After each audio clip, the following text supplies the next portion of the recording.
Barbara King. I'm a member of the League of Women Voters. I don't live in town. I cannot vote for the candidates. But you can vote for the candidates, and you're here to listen to their answers to questions that you submitted. Hopefully they will be very informative, and you will have a difficult time making up your mind for whom to vote. There are 5 candidates running for 2 3-year seats on the Board of Education. One of the candidates is not here this evening. That's Tammy Lenahan. Then you have 2 candidates running for a 1-year unexpired term, and they are seated, the last 2 to my right. And you can only vote for one of them for the 1-year term. From the other 5 candidates, you can vote for 2 people. We are going to start, this is being recorded to be made available online so that other people can watch eventually. We're going to have, the first part of the evening is each candidate will make an opening statement. They drew numbers to determine their order of speaking, and the first speaker is going to be Miguel Frias. Go ahead. 1.5 minutes, so 90 seconds.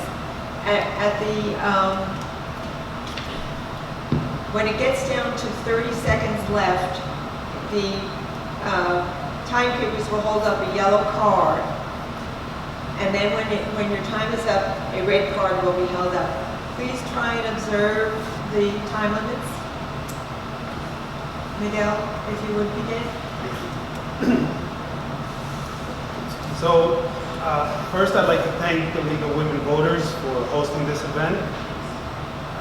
Events like this are really important because they allow a space for us to showcase why we are running. And I'm grateful for that because Facebook is so impersonal. And sometimes we can't voice exactly what we're thinking on social media. I'd like to thank all the residents that are supporting my candidacy. Since I've been in River Edge, I've been shown a lot of love by a lot of people that live here, and I'm very appreciative of that. My interest in running for the River Edge Board of Education started when we found out about the reconfiguration. But before I go there, I'm going to talk a little bit about myself. I was born and raised in the city of Passaic. I've been working there for the last 30 years. I started working in Passaic when I was 15. We didn't break any child labor laws, so don't worry. But I've been working for the Board of Education for the last 20 years. I started off as a teacher, then I soon became an assistant principal. After that, I became a principal. After that, I became a coordinator of human resources, and now I'm the human resources director. I'm the son of immigrants.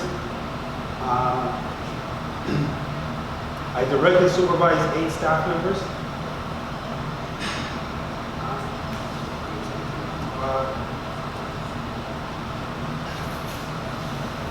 Our next speaker is Algene Solomon.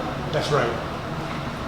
Yes, again, thank you to the League of Women Voters, my fellow candidates for stepping up for these positions, as well as our 2 amazing PTAs. My name's Algene Solomon, if I didn't say that before. I bought here probably around 7 years ago. Both my kids are enrolled in the school district, so I definitely have a stake here. You know, I'm thankful to be able to reside in a town like this, in a community like this, and it's a blessing. And you know, I think that when you're blessed with something like that, it's necessary for you to give back to, right? I've served. I've started my career in the military, so I've served in the military before, and I've learned a lot of lessons, like completing the mission, which I believe in the mission here of our Board of Ed. And again, it's inherent of us to serve our community, and I like to see all our community members here engaged and interested in what we have to say and what we can do for our children. Whether you're a taxpayer, whether you're a homeowner without kids in the game, one of the main drivers for our community and our property values is our school system. Our next candidate is Joshua Collins. Good evening, everyone. I want to thank everyone for coming out tonight. Thank the League of Women Voters, thank the PTO, and also my fellow candidates. Serving the community in a voluntary capacity to help guide the schools is really one of the things that's an honor and it's a service. I want to take this opportunity to introduce myself. My wife and I have lived in River Edge for about 20 years now. My son Noah attended school here in Cherry Hill from kindergarten through 6th grade, and he's now attending the middle school. I started my educational career as a Peace Corps volunteer in the Dominican Republic. And that's actually where I met my wife back in 1999. And I'm currently an educational technology consultant. I have 25 years of K-12 experience teaching and supporting staff. And most recently, I was working on completing my doctoral degree in educational technology. And I was reviewing some federal grants for the U.S. Department of Education for supporting programs nationwide.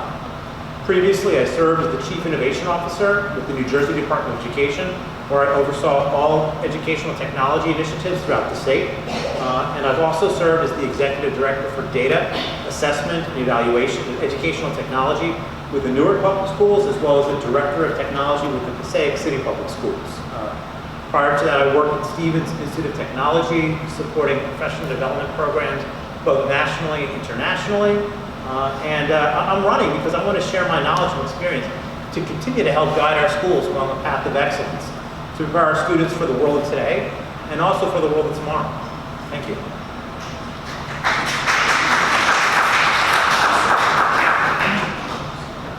If you hold your applause until the event is over, we'll get to more questions. And also, if you have an electronic device on you, hopefully it is turned off so it will not interrupt proceedings. Our next candidate is Lauren D'Alessandro. Hi, my name is Lauren D'Alessandro, and I want to thank the League of Women Voters and the candidates for stepping up to do this event, PTOs for sponsoring, and for the community for taking an active role in coming to be informed before you make your vote. I've been a River Edge resident for 10 years. I have 2 young children in the district. I've served as the community liaison for the PTO at Roosevelt for the past 3 years. I have 15 years of special education experience. I've served in a self-contained classroom for children with autism, a K-2 remedial teacher, and I'm currently an in-class support teacher for children that have IEPs. I also work privately as a BCBA, a board certified behavior analyst. I am on my district's school safety team, the intervention and referral services team. I co-run the yearly kindergarten screening assessment for my district as well, and that's all on top of my duties as a teacher. I know firsthand how a school district functions, and I generally care about the growth and development of River Edge students, and I feel like my experience is a huge contributing factor to asking the good questions and getting the good answers and having positive and productive conversations with our fellow board members during board meetings. Next candidate is Elizabeth Brown.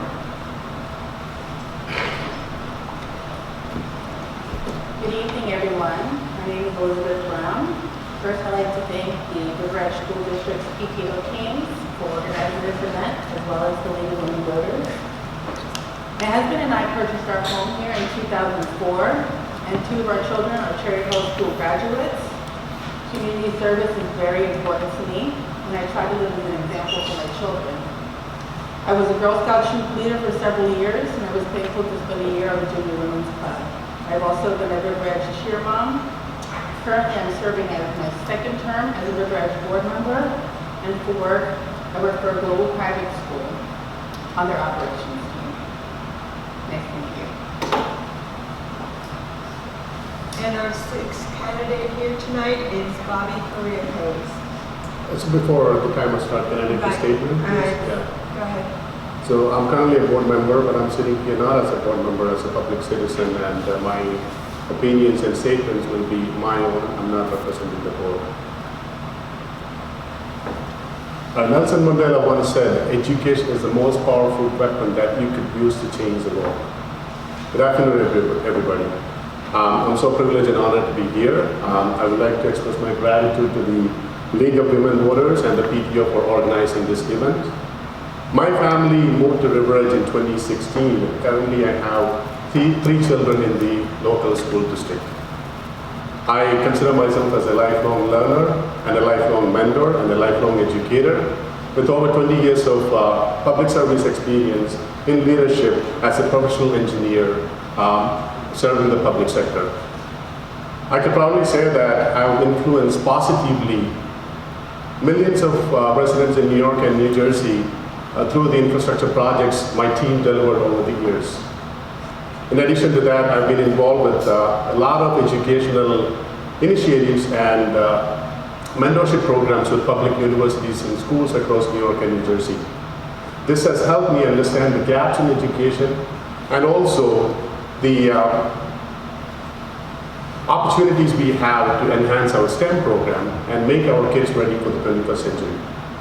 What I bring to the board, currently I'm a board member, what I bring to the board is my lifelong commitment to public service and also my diverse experience in leadership, in project management, budget management, collaboration, community engagement, with the dedication and integrity to serve the public and to push the best for our kids.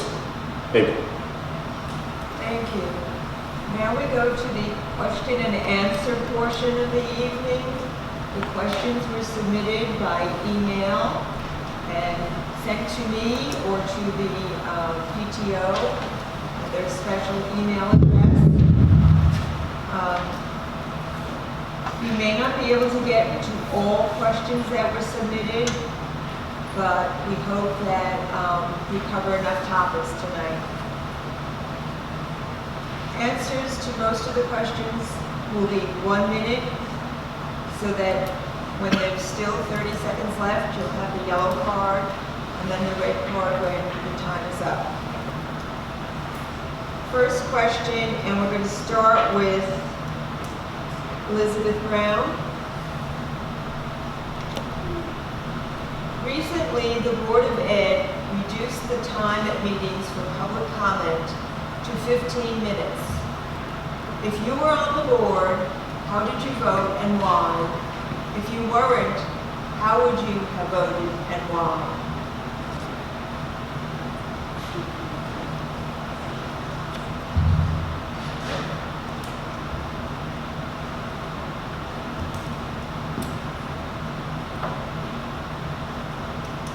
So I believe when that vote came to be, I voted in support of reducing it to 15 minutes.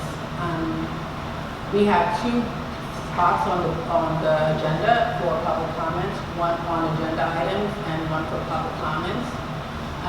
With the topics that have been coming up, board meetings are running to midnight at sometimes, 1 o'clock in the morning at sometimes, and there is work to be done. Many times, meetings have closed sessions after where we have to talk about confidential things, and if we were struggling to get to those important issues enough time, so we needed to reduce some of the public comment time. So I supported it. Miguel Frias? So I don't want to insult any of our board members or the administration in any way, but well, because they're doing what they think is best, right?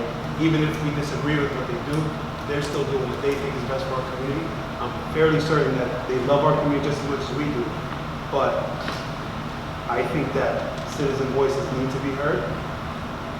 I think that healthy debate is the best way to bring about effective change. And if the public comments are cut short, then people aren't able to express themselves. If you can't get from the community what they want you to work on as board members, then it creates a big problem for the community and for the school district. Thank you. Joshua Cohen? Sure. I don't, 15 minutes is not enough time. If there's people there that want to talk to the board members, that want to ask questions, and I also think there should be a dialogue, or at the very least an opportunity for dialogue rather than just presenting to the board. If the board doesn't necessarily have an answer at that time, there could be a promise made to research and provide that person or those people an answer at a later time. I get it, board meetings run late. I've attended board meetings with the Newark Public Schools. If you guys have seen any news with Newark, you know, it's always quite contentious there. We've been there till 1, 2 o'clock in the morning. It's tough, but that's also kind of what we sign up for. We're here to serve. And if, you know, there does need to be a limit per person, but 15 minutes is a really short amount of time. So I would not support it. Bobby Correa goes? So I've been a board member since July, so fortunately or unfortunately, you know, all the board meetings I attended, you know, there was not a lot of public comment sessions. But previously, when I was, you know, not a board member, I've attended sessions, I've gone up and made my comments. I've seen a lot of people making comments. I'm a huge advocate of transparency and public engagement, and that should be promoted. But you know, when it comes to decision making, I understand that Board of Education has limitations.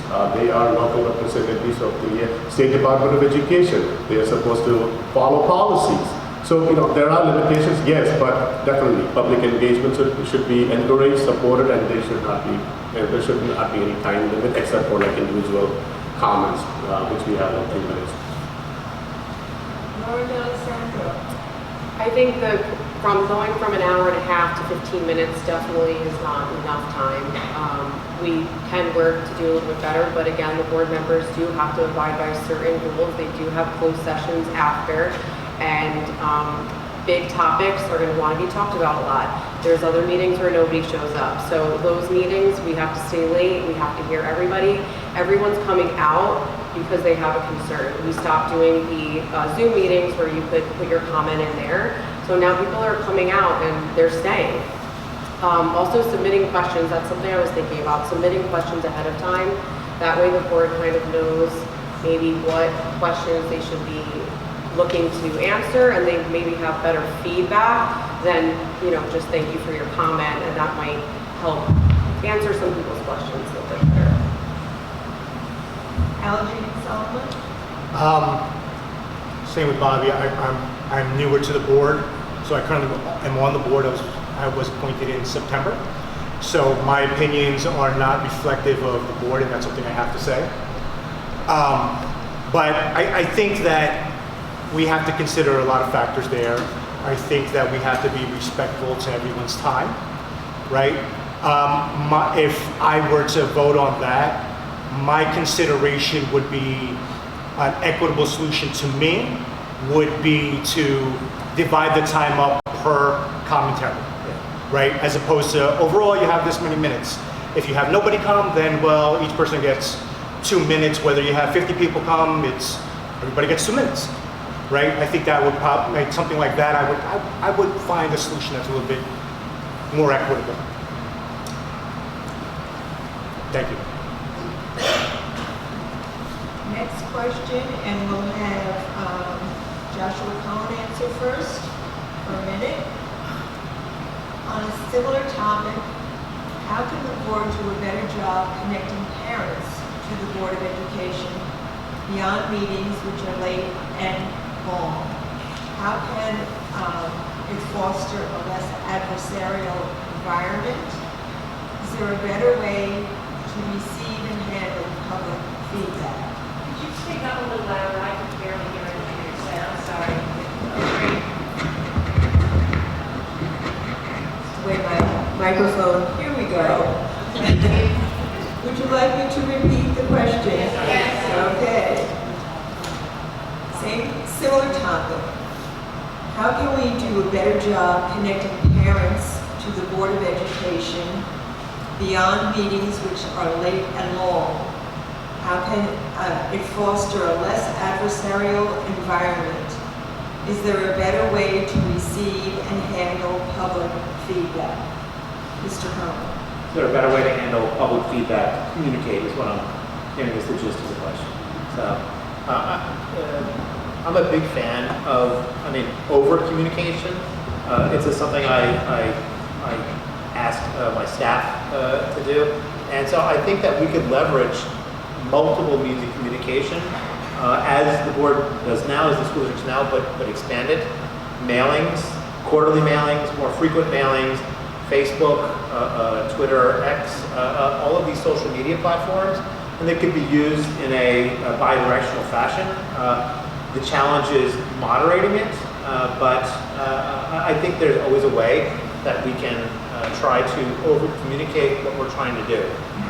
And so I think it's leveraging both online social media as well as regular mailers just to go home and talk about the proud things that we're doing, and also some of the controversies that are happening and then how we're addressing them.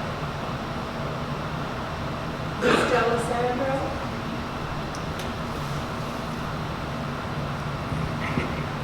So I think that there has been a lack of communication with a lot of the rollouts that have been happening and just other issues that are happening in the district. And so when one attends a meeting, you find out we don't have a Spanish teacher, or we didn't know XYZ was happening in the school. So I feel like there could be a better correspondence maybe from the superintendent to the community members, just informing them about things that are going on, programs that are being added, programs that are being cut.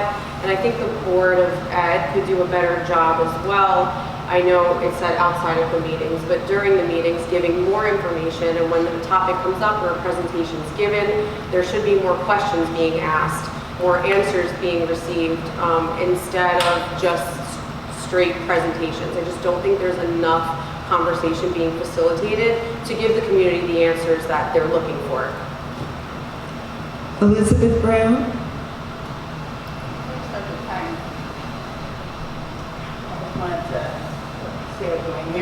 Mimic what my other board members have said. My opinions are of my own tonight. I'm just a candidate. I am not a board member. I personally believe as a board we can do much better with our communication with the community. I understand the frustration of parents coming, having to get through most of the agenda, and then once you get up there, you have your few minutes, and you don't always feel satisfied with your need. So I do where I can on the board. If there is something that I feel can easily be addressed, I will raise my hand and try to support that community member as best I can. I also feel that, when when parents are getting to a board meeting, they're usually there because they hit the end of the line. So I know that they're looking for the board to do something. Sometimes I just feel that we could do better at explaining what the role of the board truly is. There's a little bit of a gap. Mr. Solomon? I did not hear the question. Can you please repeat that one more time? How can the board do better with connecting with parents beyond meetings which last long and late? How can the board foster less adversarial environment? Is there a better way to receive and handle public feedback? Well, I think it's been said here by other candidates. Communication. It's very important for the community to understand what is going on, what is happening, and to use whatever mediums are available that mimic real world experiences, right? So if the popular thing is social media, if the popular thing is internet sites, if the popular thing, I don't think mailers would be efficient, but we have all forms of communication in this day and age to allow us to foster communication, to submit questions that people are having. And I feel that's very important for our community to be engaged, especially when it comes to their children. Thank you. Mr. Kuriakose? So I'm a huge advocate of communication and proper messaging. And the communication from the school usually comes from the superintendent and the principals. And if you have attended the recent board meetings since I joined the board, I've always pushed for more communication. We had a nor'easter where 3 o'clock, there was crazy rain, everybody was stuck there. I pushed the superintendent to come up with an evacuation plan and make sure that it's communicated to the parents. Similarly, the HIV policy. In the last board meeting, I pushed the superintendent to make sure that there is an info session so that the parents understand what it is. When it comes to the board, our board's policy is community engagement. But when we look at it, yes, public sessions, people come and make comments or they email, but there's no response. We can take a model from Riverdale. They have a board committee dedicated for community relationship. Maybe that's something we could establish. That's something we could try out, right? We could hear out the community, and the committee could come and report to the board and make decisions instead of it going into deaf ears. Miguel Frias. So I think I agree with some of my colleagues when they say that, having a Facebook page, Twitter, the website, those are all important. But effective communication is a two-way street. And if parents, and I watched a lot of the board meetings, right? And I saw a lot of parents communicating their concern about the reconfiguration. And I didn't see the board react to anything the parents said. And if you look at the website, the video it says the website will be updated as our progress unfolds regarding the reconfiguration. The last time it was updated was in March. Has nothing changed since then? I'm pretty sure many things have changed since then, but it hasn't been communicated to the public. And like I said initially, effective communication is a two-way street. When parents give you a concern and you don't address it, then the communication gets cut off. And that's one of the things that we need to address as board members, making sure that we're continuously communicating with the public. Thank you. Our next question, Mr. Solomon, you'll be the first to respond. A minute. What are your ideas to better support the teachers we have and attract new, excellent teaching talent to our district?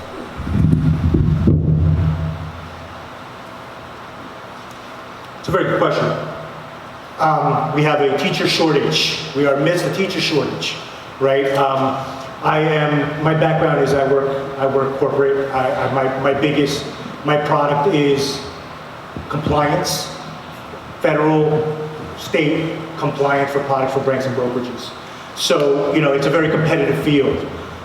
What solutions I've mulled over is, well, how come teachers, why is there a teacher shortage? We kind of know why. But what type of solutions can we institute, have we explored? Have we explored real world solutions like, well, can we entice teachers to get things like ESL certification? Are there performance benchmarks? Are there ways to entice teachers to come from the best district? What are we doing in the real world that we can bring into the education field to better entice teachers to our district and perform in our district? Thank you. Elizabeth Graham.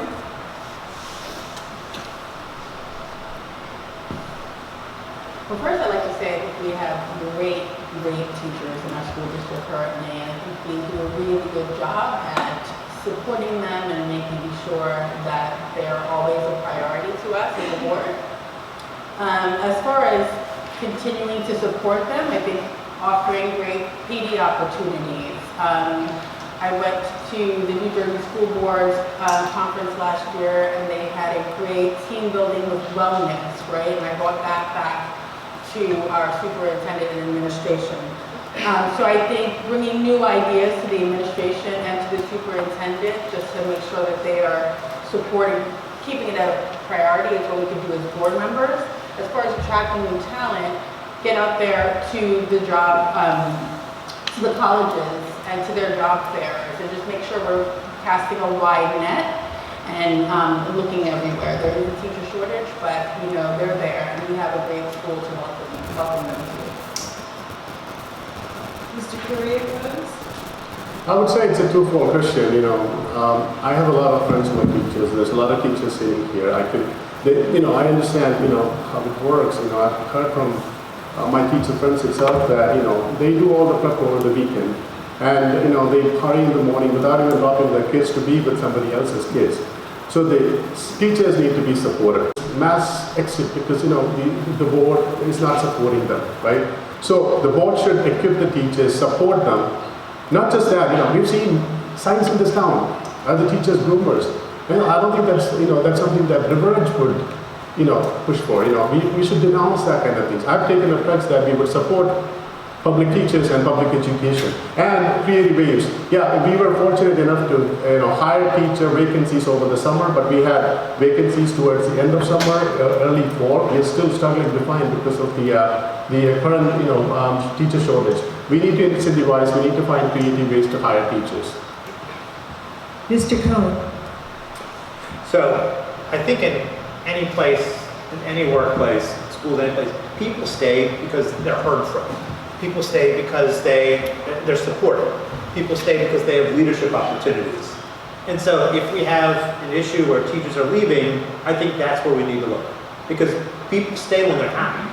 And so that's how we support our teachers. We support our teachers by listening to them, by supporting them, by providing them opportunities to succeed, both in school and in other places. And in terms of recruiting new talents, I mean, there is a national teacher shortage, no doubt about it. It's less so in the K-6 area, it's much more so in the high school and specialized area. But I think one thing that we can do is we can go to some of our area colleges, and not just the college fairs, but we contact the pre-service teachers, the faculty at those colleges, and we ask to present to those classes. And we share what a great district we are. We share some of the innovative programs that we do. We share how we support our staff and everything that they want to do. And that's how we tap into the new teachers as they're leaving, or those career changers that are in those classes getting certification. Thank you. Mr. Frias. I feel like I'm going to repeat a lot of what Josh just said, but we've had this conversation in the past, and the teacher shortage is national, But in my current role, I have 66 vacancies for teachers. So I deal with this every single day. And the number one thing that I hear from my teachers is they want to be treated with respect, and they want to make sure that they're properly supported. And those are the two most important things. And at the center of that is having good communication, right? Also, one of the things that we can do in this district is to set up pipelines and collaborate with the universities and make sure we're bringing in those student teachers to student teach here. And that way we develop them and then slip them right into the classrooms when they're ready. But that's something that we need to research. And there's FDU, Fairleigh Dickinson, there's Montclair, there's William Patterson. We have many colleges. In my current role, we have certain pipelines for teachers already set up. We have pipelines for paraprofessionals. The paraprofessionals that are working with us, sometimes when we see someone that wants to be a teacher, we start guiding them the right way. Thank you. Ms. D'Alessandro. So from the perspective of a teacher, we want to feel supported, and people stay where they feel supported, where they feel like they're heard, and where they feel like they can voice their frustrations or their successes without reaping any kind of repercussions. We can support teachers through professional development. Something that I worked on in my district was an anonymous survey requesting what kind of PDs professional development opportunities are you looking for? What are you struggling with? What is something that you could share with a peer? So that was something that worked, and I think that could be something we can look at. Something else for the sub shortage, it's very real, it is national. There are agencies out there that we could look into that you can actually call them when you need a sub. This is an outside service. I don't know how much this would cost, but we're paying per day anyway if we need a sub. So this could just be a good resource to have to supply subs. Thank you. Our next question, Mr. Kuriakose, you'll be the first to respond, a minute each. How do you feel about the fact that our children do not currently have world language studies? I would say that's not a right statement. Yes, there was a teacher who left towards the end of the school year or towards the beginning of this school year. But there is program in place to take care of their needs. I think by the Board of Education requirements, world language could be anything, Spanish, French, whatever that that you could provide to the child. At the same time, the teacher has to be certified in that specific language. So that's a challenge we are facing right now in this town, that we can't find teachers. And they are trying everything, including getting student teachers to come in and if they have the certification to get it. Ms. D'Alessandro? So I believe it's the K-3 that they're not receiving it. I'm not sure if it extends to the 4th grade. I do know that there was not anything posted under the employment for a world language teacher as of yesterday. And that is true, you need to have a special certification for that. And again, there is a teacher shortage, so we are looking for those special areas. But there's got to be something. We have to do something. They're having a continuum of Spanish, K1, and now they're just not going to have it till we can figure out when there's room for a teacher. Can we guarantee there's going to be a Spanish teacher next year? I mean, it's a problem this year, and our kids deserve to have it this year to continue, especially in a multilingual world. That's pretty much it. Thank you. Mr. Frias? I'm bilingual. My first language was Spanish, and I think it's really important that our kids are learning more than one language. Cognitively, for them, it's really important as they develop because it helps shapes their brain and it helps them become more critical thinkers. I'm in the process right now of trying to be trilingual because I'm trying to learn another language now. And our kids, my wife and I, my wife speaks Arabic, so she tries to teach them Arabic, and I try to teach them Spanish, and we take them every week to Aramaic school with our church because we try to teach them that language as well. I mean, language is really important in my family, in my house, and I think that all the children of River Edge would benefit if they were able to learn another language, not only because it helps them cognitively, but when they get older, if they're able to find jobs, if knowing another language is really important in the human resources world, and anything that we can do for our kids to help them improve, we get better jobs when they get older, is something that I'm okay with. Thank you. Ms. Brown? First, to answer the question, it makes me feel very uncomfortable and disappointed that we don't have a proper language program currently. When I became a board member, I had dreams of encouraging a dual language program. Second language, I think, is really important. The way the world is going, I think we're one of the few places to live where we only have one language that we speak. There is a language teacher shortage that is affecting many of the schools, not just here in River Edge. So I think it's important to keep that in perspective.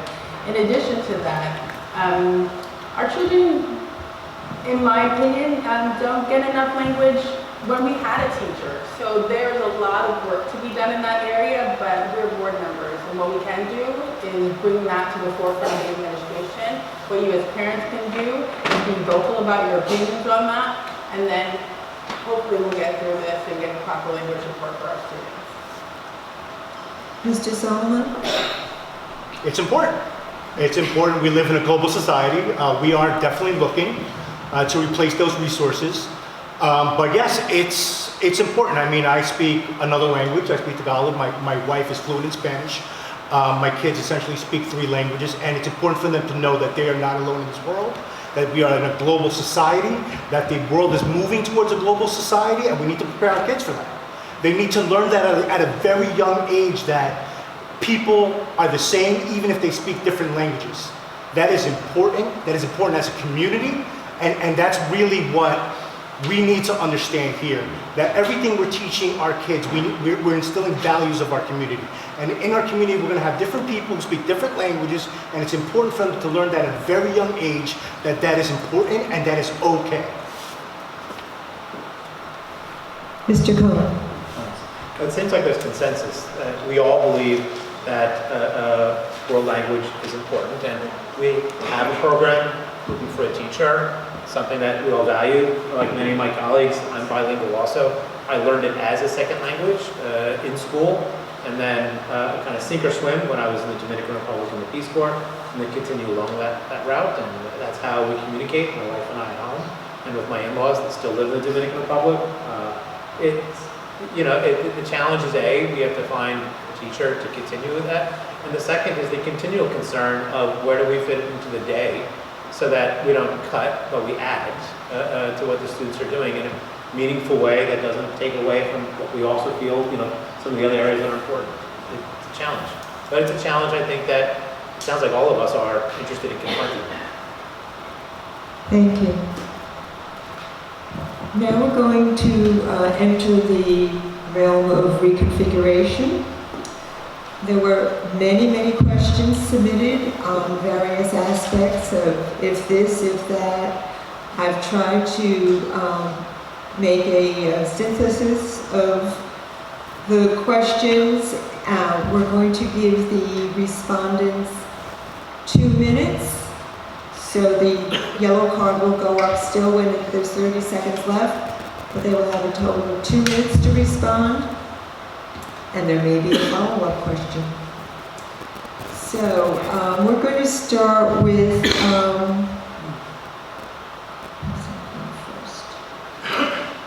Ms. D'Alessandro. Where do you stand on the topic of reconfiguration and why? Have you considered educational benefits, safety concerns, teacher assignments, special education, enrichment programs, traffic, etc.? 2 minutes. Good luck. As an educator, I can get behind anything that would be proven to show it would be educationally beneficial for our students. Having said that, I do feel like we need to take a pause with how fast this is moving. And I have considered many options. I've talked to so many people with all different opinions. And that's one thing that I consider great about to toot my own horn, but I'm really understanding and I'm respectful of other people's opinions, and I can see other sides, and I think that's really important and a quality that a board member really should have. I feel like the rollout for this reconfiguration is just happening too quickly. While academia is top priority, we never just look at a child purely on their academics. We look at the whole child and all their needs and their social and emotional supports. And just like this, we can't just look purely at academics because it is going to affect many other areas in our students' day, in our communities' lives. Some questions that I feel like haven't been fully addressed clearly. There's so many, for all of these issues. We did studies, and then it came back, we looked at them, and then I feel like there was no discussion that was really had about them. It was like, here's the study, and here's when we're gonna start. The current board members voted yes to start a reconfiguration in September 2024 without a plan. It was just an idea, so they voted on an idea to start it, but there was no actual plan. So I'm concerned with the lack of clarity, the exact data, the speed, the support of the board members. I just feel like we need more information, and I think we just need to pause and gather it so that if this is the route we're going, we can have a successful transition. School districts typically take 3 to 5 years to roll these out. Mr. Solomon.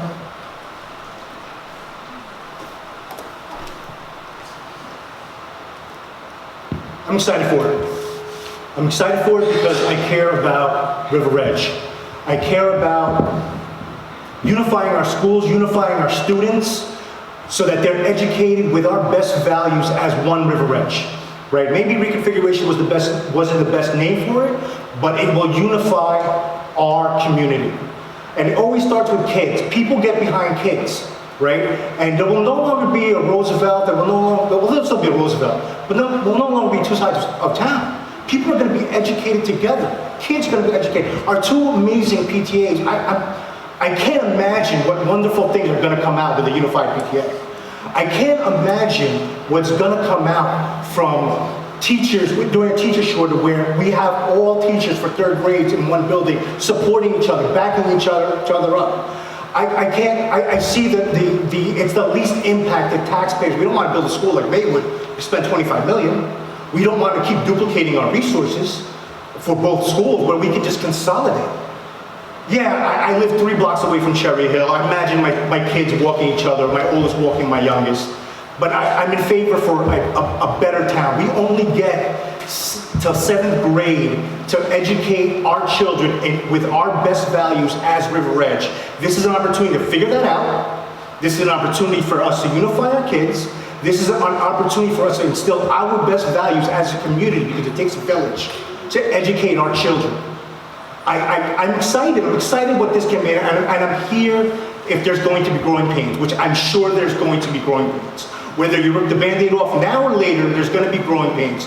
But there's always growing pains when you're trying to achieve something better. I think we can do that as one community, and I think we can only do that. I'm sorry.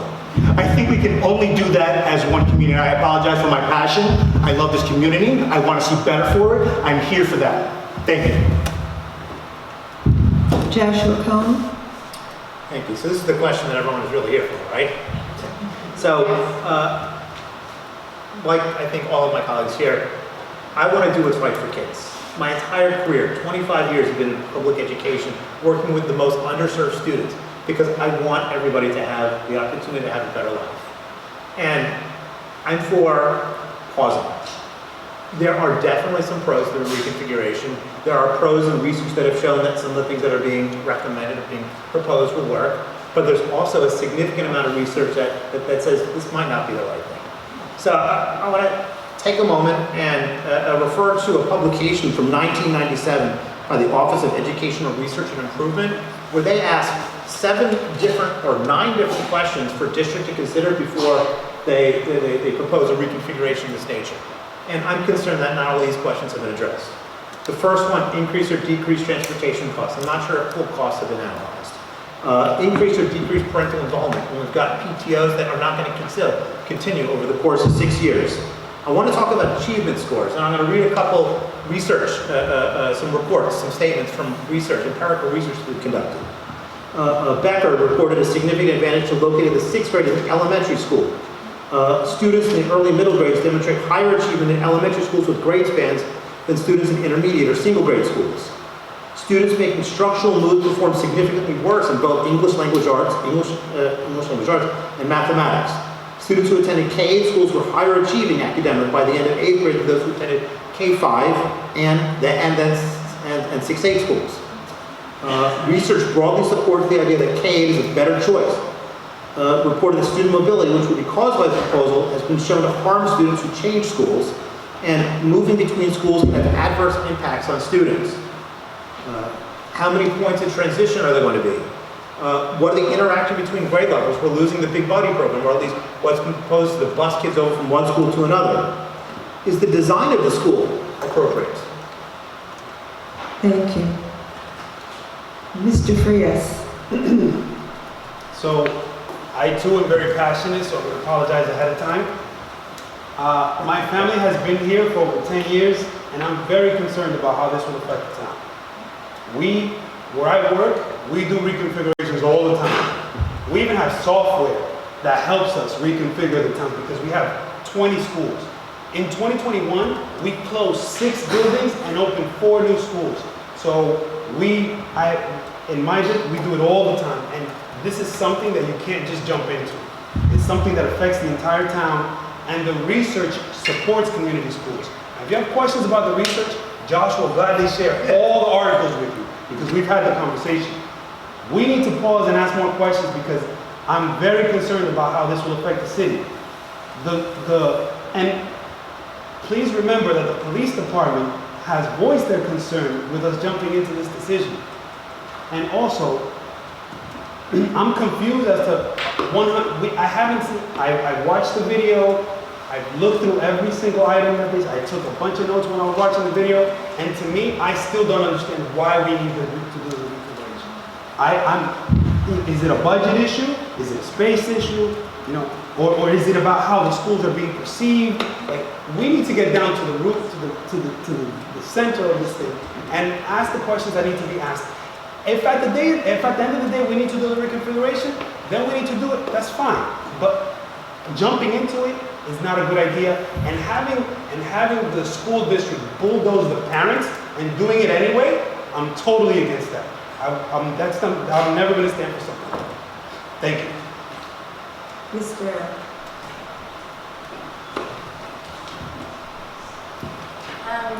So this has been something that's been keeping me up at night for months, as you can imagine.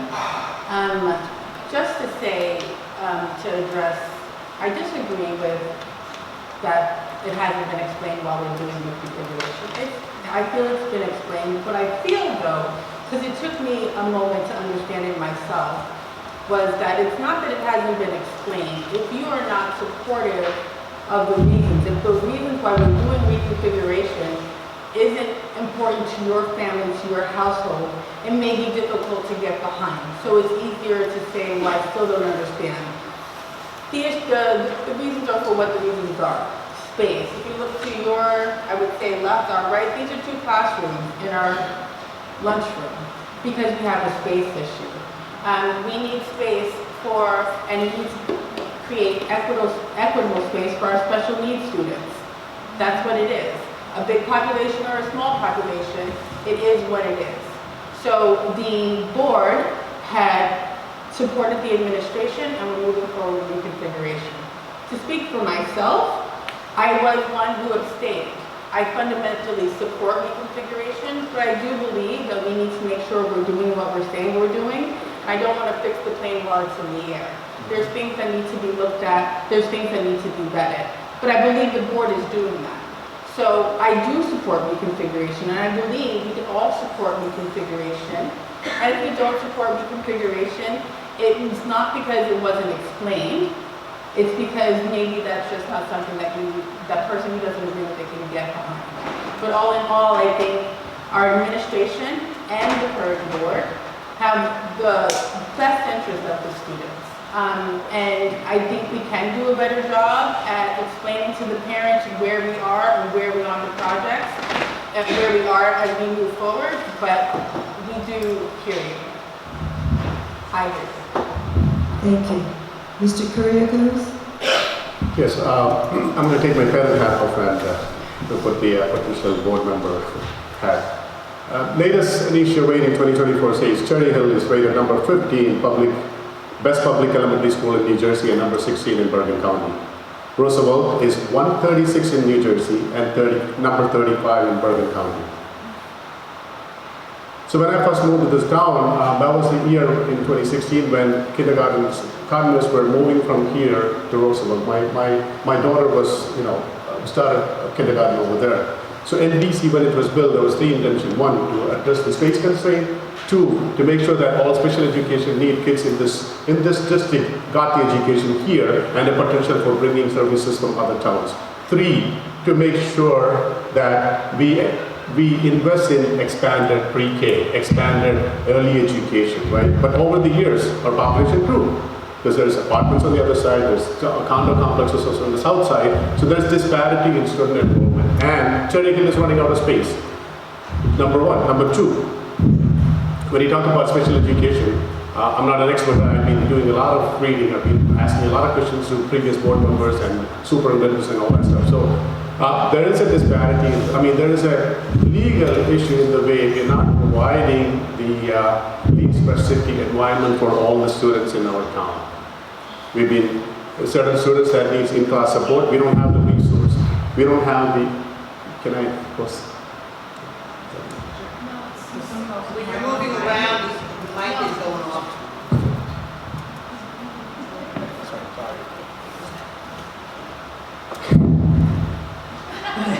That was me. All right. When you talk about special education, the law states that you have to provide the least restrictive environment for every child in the town.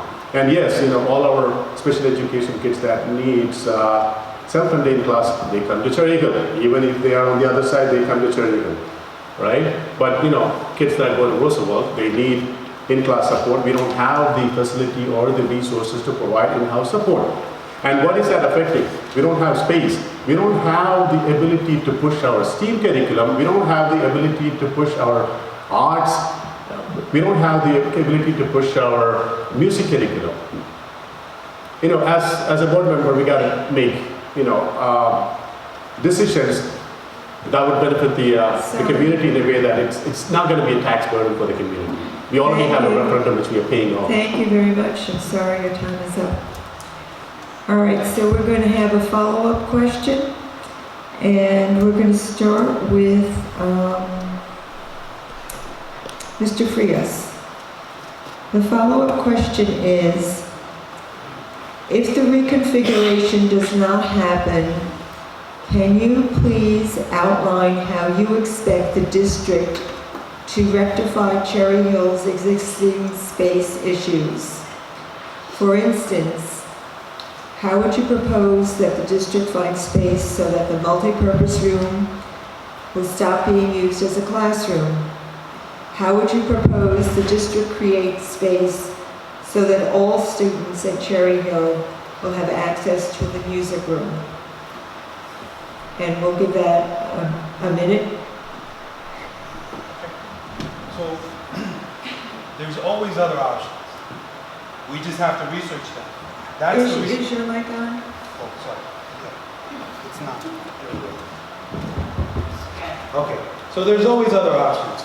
We just have to make sure we research them. We have to sit down. There's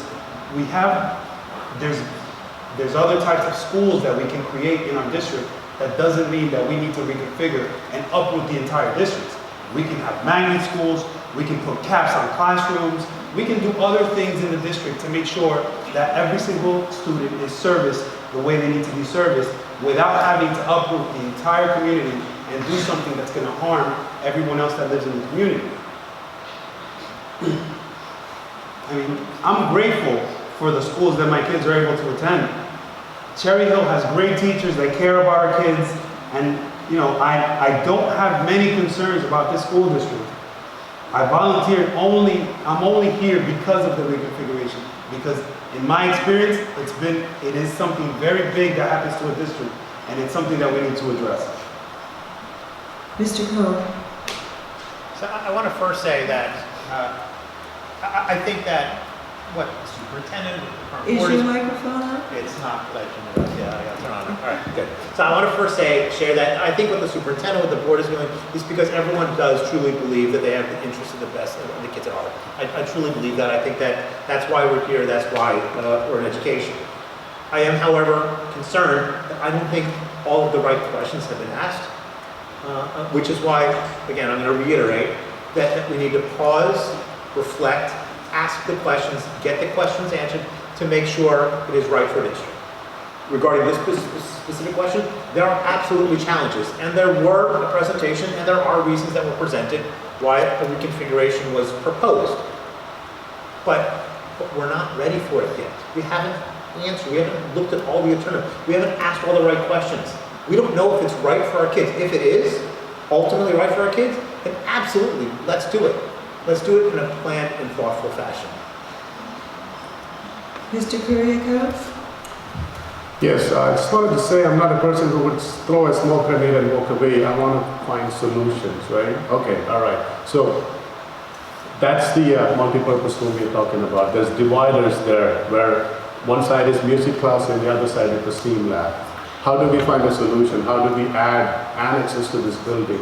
There was a proposal previously to add like 4 rooms at Cherry Hill previously, and that was going to cost about $5 million. And on top of the referendum that we have, nobody wanted to add a tax burden. They looked at options of buying property next door, but that didn't work out, during COVID. So what is the solution? We got to find fiscally responsible solutions so that our kids are not suffering. I mean, how can we say that we are one Roosevelt when the kids going to Cherry Hill doesn't have a music class for a proper music class or STEAM lab, when the other side, we have proper, labs and classes. I mean, how can we fix that disparity? I mean, we are all paying the same tax. I'm on the other side, but we're all paying the same tax. So we got to make fiscally responsible decisions for our community as a whole. Thank you. Reconfiguration doesn't happen. What are our options that we've explored, that we've actually explored? We've explored the fact that we can keep duplicating resources, but it doesn't solve the space issue. right? We can build another school, 25 million like Maywood, probably not an option. Are we gonna build little, I don't know, construction little houses outside that they do in California to create space? I don't think we can do that either. I mean, that would probably be our other option. But what options are there to explore? I mean, logically think about it yourself. How do you solve a space issue? And if you solve it temporarily, it's going to continue to year over year happen. So, I mean, I would have to temporarily explore other options like partitioning the rooms, which it's not the best option. It's not the best for the taxpayers. It's not going to solve the problem year over year. It's going to temporarily solve the issue, right? So you have to do something the least impactful to our taxpayers, which solves the issue and creates opportunities within the community. Ms. D'Alessandro. So unfortunately, classrooms like this are all over New Jersey, and it's because of how our schools are built. And over time, the population grew, and now we are busting at the seams in every district. It's not the best environment for the kids, but they're in the lunchroom, not while there's lunch happening, and it is quiet perhaps, and they are getting a pullout or extra session or enrichment or basic skills. They're still getting what they need. If I was elected, I would like to walk the buildings and look at space myself, being in other schools. I think I can look at things a different way. You know, we were able to utilize a copy room at Roosevelt and make it a wellness center, and I believe Cherry Hill was able to find a way to make one too. I think there definitely are alternative solutions. There were several listed in the superintendent's initial proposal, and it ended with reconfiguration, which then just stuck. But there's definitely ways that we can make this work. Scheduling is a huge thing. You utilize the space in a room, and we both have STEM labs. I'm pretty sure. Ms. Grant, same question. If reconfiguration wasn't to happen, it would just be a matter of time before the conversation came up again. It's come up many times before. This just happens to be the administration that's moving it forward. Parents would drop off. Our students would pick them up. If your children are not in classrooms like this in the multipurpose room, you wouldn't know that these classrooms existed. The board and the administration, we cut the media room in half and added 2 classrooms. Everywhere that we can try to identify space, we do. We walk the halls. I need to see things in order for me to understand. And as far as classrooms like this, yes, they're getting what they need as far as the lesson and the academia, but it's distracting. The echo, the temperature. You can hear the janitors walking by and the toilet flushing. It's not the best environment that we can give our kids, I don't believe. So I believe reconfiguration needs to happen. Okay. Is there an opportunity for rebuttal? Now that you ask, you can have 30 seconds, and it's offered to everybody else if they wish. But it's 30 seconds, so they don't get a yellow card, they're just going to get the red card. Would you like to rebut? I would. Please go ahead. So the space issue is going to change yearly. The numbers fluctuate. There was the study done. Oh my gosh, it's slipping my mind now. There was a demographic study done that over 5 years there was a downward trend for enrollment. So it ebbs and flows. Special ed numbers come and go. The support in class, out of class, it changes every year. To think that you can solve every problem for the next 20 years here by doing this is just simply not true. I'm not saying there's not benefits to it, but we need to slow down and figure out the right way to move forward with this. Thank you. Would anybody else like to? Mr. Kuriakose, 30 seconds. One of the responsibilities of a board member is to be a visionary and have a vision to make sure that the students succeed even far, 10 years from now, right?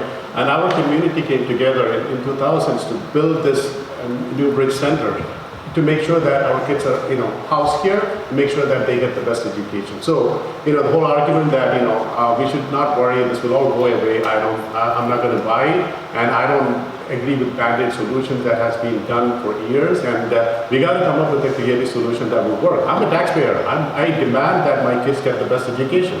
That's why we moved to River Edge. Thank you. Anybody else?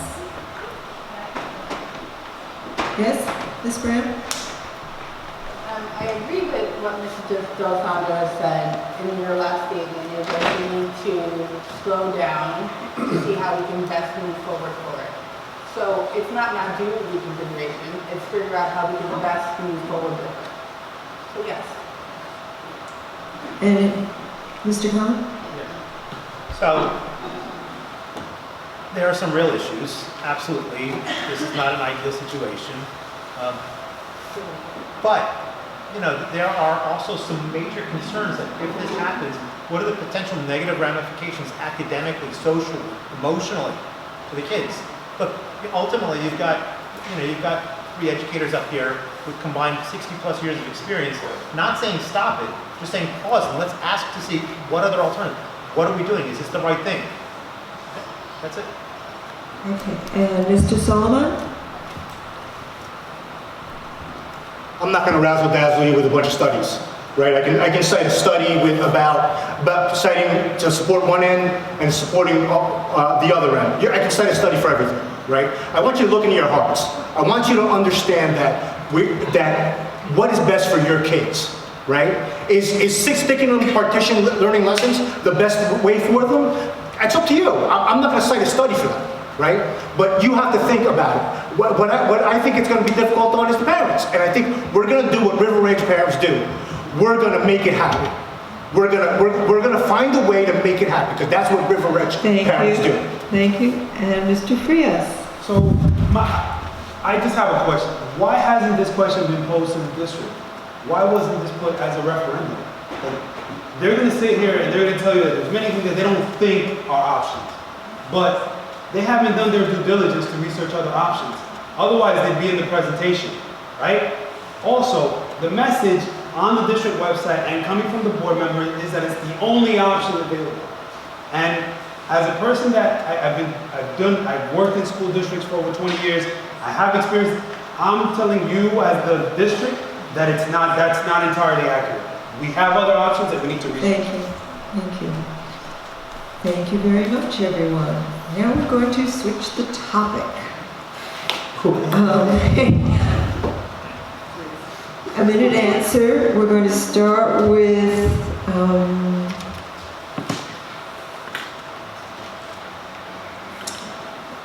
Ms. Brown. How do you feel about banning books instead of assault weapons? How do you feel about banning books instead of assault weapons? Or how do you feel about either of those?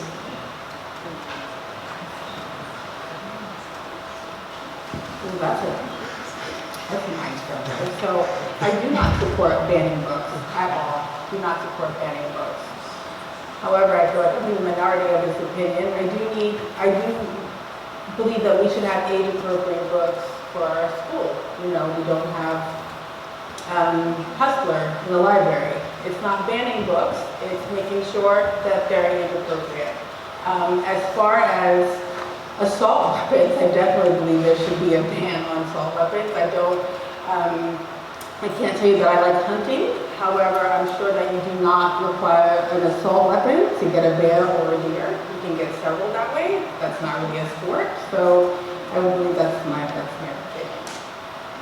Mr. Kuriakose. It actually pains me to talk about even that topic because the pain of the parents at Sandy Hook and Parkland and the other places where this happened. So, you know, talking about the book bans, I mean, I've seen a lot of posts calling librarians as predators and because they're doing their jobs, they're, you know, manning the library.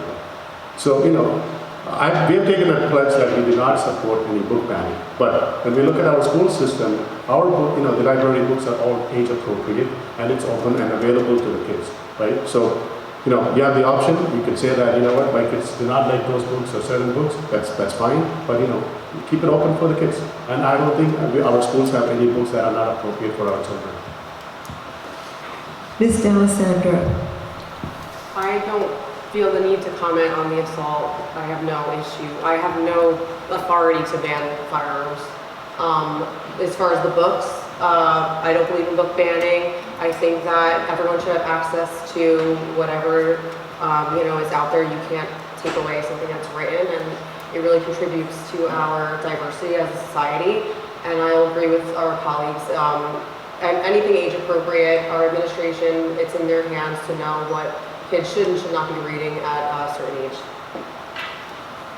Mr. Cohen, The fact that we even have to talk about assault weapons in schools. is your microphone on? The fact that we even have to talk about assault weapons in schools is just disgusting. Banning assault weapons, yes, especially in a conversation about schools. Ban the question about asking about assault weapons in schools also. As far as books go, books shouldn't be banned. We have professionals that determine what is age appropriate for our kids. Like my colleagues, when I moved here, one of the main reasons I moved here was because of the school system. And I'm happy with it. For the most part, just everything that's happened. The libraries, great. Libraries are doing a good job. Mr. Solomon, I'll answer both. Just, you're my community, you should know who I am anyway. My first occupation, I was a soldier. So that kind of gives you an idea where I stand. I swore to defend our Constitution and protect our freedom, right? So banning books is not aligned with that, right? Second, it's freedom. It's freedom, and part of our Constitution is you have the right to defend yourself. And I think that says enough as far as where I stand on that. Thank you. and Mr. Frias. So, I don't think we have the power to ban assault weapons as board members, so, but I do always think that, in terms of the books, I think we should always defer to the State Department of Education and try to follow their guidelines. There's the Title 18, there's the Title 6, there's also the district policies that we have to follow, whatever the district has agreed to. So, we can take those. I'm not pro banning books, so, okay? Thank you. Okay. Next question, a minute to answer, and we're going to start with Mr. Solomon. How would you, as a board member, as a member of the Board of Education, balance the need for quality education and the local taxpayer burden? So, good question. I think fiscal responsibility is part of the board member's job, right? We have to be cognizant of taxpayers' finances, and it's definitely a fine line you have to balance. I think of utmost importance, we should afford our children the resources that they need, and the teachers the resources that they need in order to not only survive, not only to comply, but to excel and become the township, the blue ribbon township that we once were, right? And we're still up there, and it's still very possible, but resources are very important. But good thing, we live in a modern age. We live in a modern age where access to the best resources are sometimes just a click away and not all that expensive. Sometimes the right management of resources and not duplicating resources is a good way to manage that. Not having to build new buildings is a great way to manage your tax dollar, right? I'm out of time, but thank you. Mr. Cohen.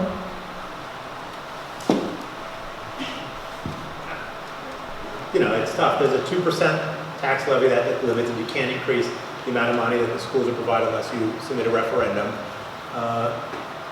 People deserve, teachers deserve raises, teachers, deserve annual increases. There's additional costs for benefits, supplies and materials cost money. It's managing a budget. It's challenging. It's something that districts across New Jersey and across the nation are struggling with and successfully managing. At times it's more difficult than others. I'm a taxpayer here in New Jersey, or rather in town, just like the rest of you. And, we pay a lot. We don't want to see our taxes increase any more than that. So we have to continue to look at, alternatives. We have to continue to look at ways that we can stretch the dollar, support our staff, support our students, and, continue to strive towards the excellence that we're providing to our students right now. Ms. Brown.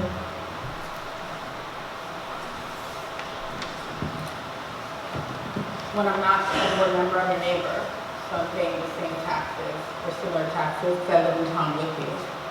So as a board member, I do try to balance what it is that we're investing in and making sure that what is being suggested or presented to the board, that the due diligence is being done and that there's going to be a return on investment. I don't say yes to everything, I ask a lot of questions, but at the same exact time, there was a question, how do we keep staff happy? We need to make sure that we're paying staff correctly, we're offering them great services, we're offering them good TV, we have our children in a good building. So all this is a balance, and there is no easy answer, but it's looking at all things and trying to be fiduciary responsible fiduciaries for our neighbors.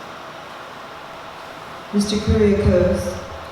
Yeah, as Honorable President, if you look at your tax bill, 64% is what you pay towards a school. Out of that, 33% goes to Riverhead schools and 31% go to the Riverdale schools. And the tax levy, like Joshua said, is at 2%. But last year, if you look at it, it's 4.89%. It actually went up because of the healthcare increase for the teachers and the staff. But we were lucky that we had bank cap money that kind of washed out. There was a little impact on the residents. So how do we balance that? We have to make fiscally responsible decisions. We have to make sure that we go out and get grants and fundings from state and federal, look at opportunities, consolidate resources, stop duplicating services, find out areas where we could consolidate and come up with innovative ideas to make sure that you don't put that tax burden on the residents. You're already paying 3.8% tax for every $100 that our property is valued in Riverhead. So we need to get value out of that. So make fiscally responsible decisions as a board member. Mr. Frias. I don't think teachers are in it for the money. I don't think teachers are here trying to get rich. But it's really hard for them to make ends meet. This is something that all the districts in New Jersey deal with. The cost of living expenses go up every single year, so we do have to have that. Taxes are going to go up, but at the same time, we need to make sure we're making conscious decisions about what's best for the students and what's best for the employees in the district, so that we can, like my colleagues, like Ms. Brown said, to get the best return on investment that we can. Thank you. Ms. Delisandro.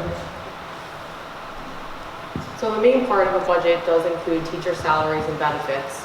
And then you have to take care of legal needs like special ed compliance, facilities, services, things that you need to help make the school run that you need yearly. But there are a lot of lines in a budget, and that's something that I've been looking through to see what programs are funded through what grants are being used to pay for certain things. I think that it's really important to whoever's, we're working on the budget together, what's important. We've had programs that were cut.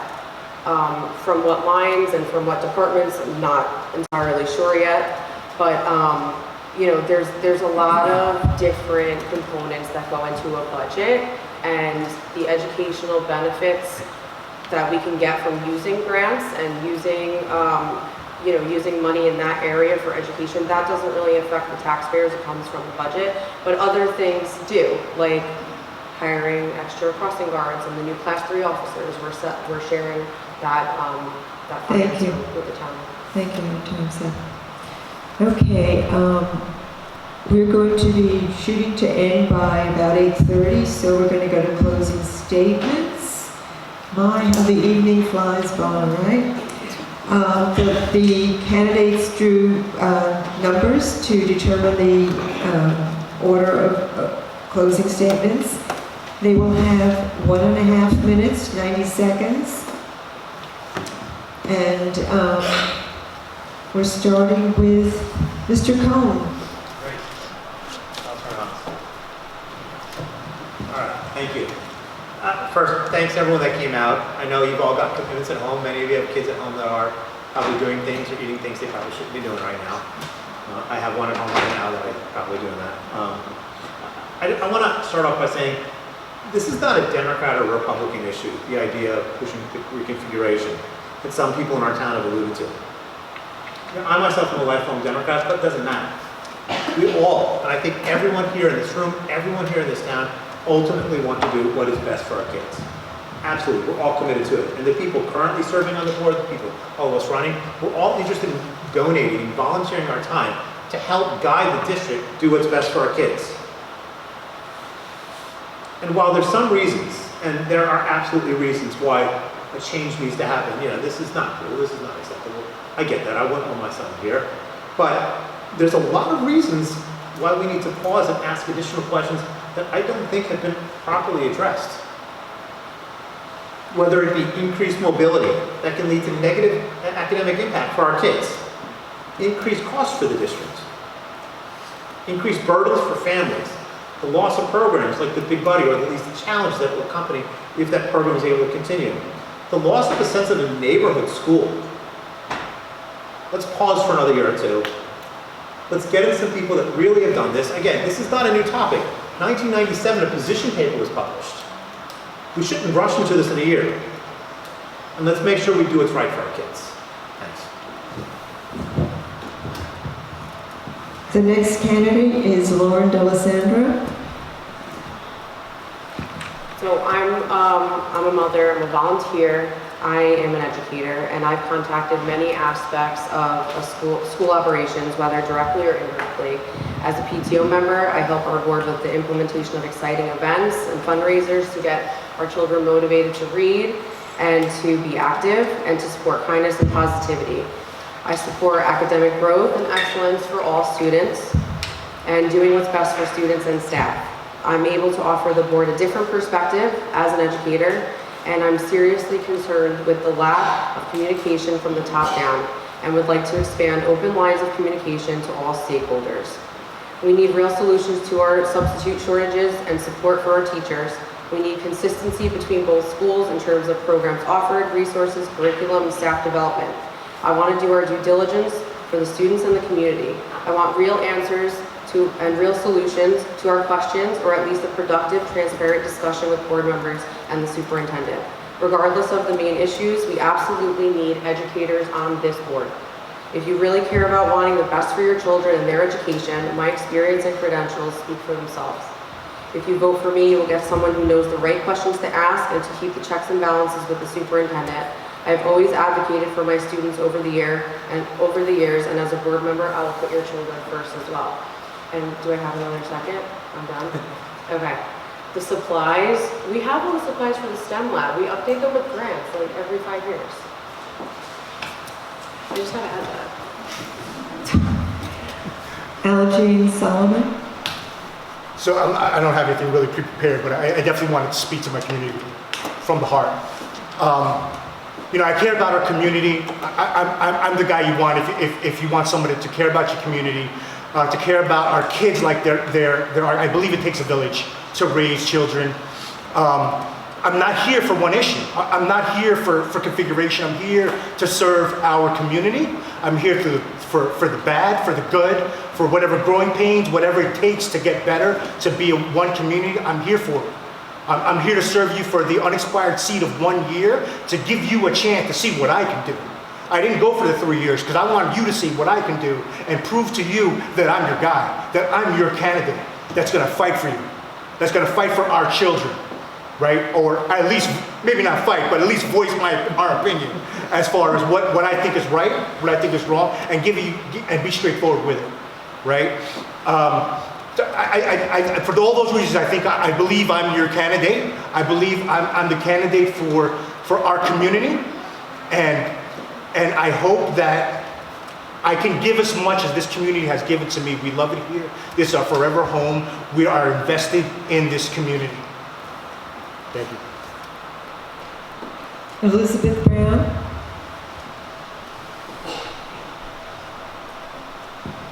Before I read what I prepared, after listening to all my colleagues, I just wanted to say I'm not a one-topic candidate. Reconfiguration will happen or not happen. The pandemic came and went, but there's business at hand that needs to be done. Curriculum is my passion. I have 2 children now in high school. I can't believe I'm saying that, but we need to make sure that they're prepared. And there's times where I felt that they weren't prepared, so there's work to be done outside of what was outside of the pandemic and was also outside of reconfiguration. I joined the board as a way to be more involved in my community and possibly help close the gaps that working parents were experiencing at the time I joined. Transparency, the ability to attend meetings regularly, and I used my voice once I got on the board to try to encourage change with the parameters of the school board procedures. After 2 terms on the board, there is still work to be done. I joined the board when there were no hot topic items. I was just a parent with a heart and commitment to service. I am running for re-election because I know that the work I do matters. I know that I have the confidence to raise concern and highlight issues. I also know that it takes time to learn how to maneuver and truly have an impact on changes, as there are many rules to understand when joining the board before you can truly make a difference. I look back at the 6 years and I know one thing for certain, and it's that some experience can be helpful when serving on the board. I am asking that you, my community, vote for me and allow me to continue to work for you and mostly the children. On election day, I ask that you vote for Elizabeth Brown. Miguel Frias. So I think we have a great school district. I think we have great Is teachers. your microphone on? Sorry. All right. So I said I think we have a great school district. I think we have great teachers. We have really involved parents. I mean, just look at the lunch program. You know, I don't have many concerns about the school district, but I did volunteer because of the reconfiguration. It is my opinion that the transition is moving too quickly, and I think we're rushing into the decision. It's simple. It hasn't been discussed enough. There are too many residents that are against it, and the police chief's report is very concerning because of the potential effects on the town. Now, while I was thinking about running, I started thinking about all the leadership books that I've read in the last few years, and I'm going to go through them. Good to Great, Quiet Leadership, 5 Levels of Leadership, Built to Last, Creating Magic, 5 Temptations of a CEO, Lincoln Leadership, 21 Irrefutable Laws of Leadership, 7 Habits of Highly Effective People, and 5 Dysfunctions of a Team. None of them say that you should make decisions without having buy-in from the community. They all say that you need to have community buy-in in order for you to have the effects that you want. And if you Google it, which if I have time I will do, I'll show you. If you read it, engage stakeholders, provide clear rationale, speak their language, identify and manage risks, and make expectations clear. In order for a project to be successful, it is important to have buy-in from all stakeholders. This means everyone involved in the project's success should be on board with the company's goals and objectives. Thank you. Bobby Kuriakos. Yeah, this is a non-partisan election, and I'm not sitting here as a one-agenda candidate. I would like to thank my fellow candidates for stepping up and your willingness to serve the community, and I would like to thank the community for showing up here. You want to hear the views. You want to hear where we stand. So we have a great family-oriented and diverse community here in River Edge, and we work together. We could lay the platform for our children to succeed. We could push the boundaries for educational excellence for all our children. Look at the possibilities, pushing the limits on reading, math, science, arts, music, and giving them the opportunity to succeed. And you know what? There is something for everybody here, right? Your kid's passion might be STEM. Let's push the boundaries on that. Your kid's passion might be arts. Music. Let's push the boundaries on that. And for also community members sitting here who doesn't have kids in the school system gets better. Our real estate values go up, and that's a win-win-win for everybody. So I want to say that, what I could offer is a well-rounded experience, executing projects, engaging with community, engaging with stakeholders. I worked on the biggest tunnel projects in the city, and also upstate New York, where we had to do a lot of community engagement. We were doing brilliant baths in everybody's neighborhood. We worked together, we found solutions. So we need to find solutions. We got to give our kids the best they deserve. And I really want to thank you all for being here. Thank you. The League of Women Voters is holding a candidates forum for Bergen County Commissioners at Bergen Community College next Monday night at 7:30. You're all invited to come if you want. Because you're here, you're very interested in your school board in school, but don't forget to vote. There are 3 ways to vote. There's early voting, which starts on Saturday, the 28th of October, I think it is, and goes for 9 days. Your local polling place will be opened on Election Day, and you can also mail in a mail-in ballot. I would like to say thank you for being such an attentive audience, and thank you to the PTOs, and thank you for the candidates.